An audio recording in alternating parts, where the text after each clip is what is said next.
Praise the lord. ఈరోజు వాగ్దానము 1 పేతురు పత్రిక 5వ అధ్యాయము 10వ వచనము.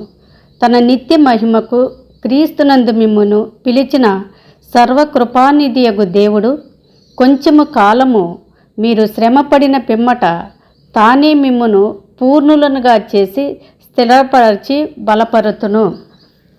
దేవుడు అంటున్నాడు, మిమ్ములను పూర్ణులనుగా చేసి స్థిరపరచి బలపరుతును అని.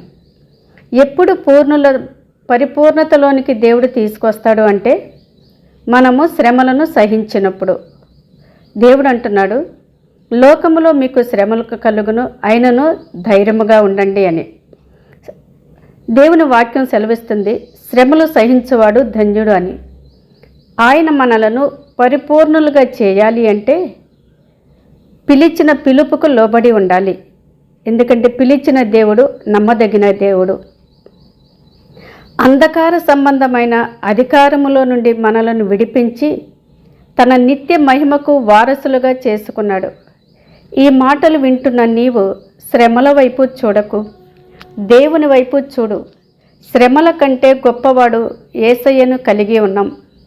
శ్రమలలో నీకు తోడయుండి నిన్ను విడిపించి గొప్ప చేయడానికి ఆయన సిద్ధంగా ఉన్నాడు.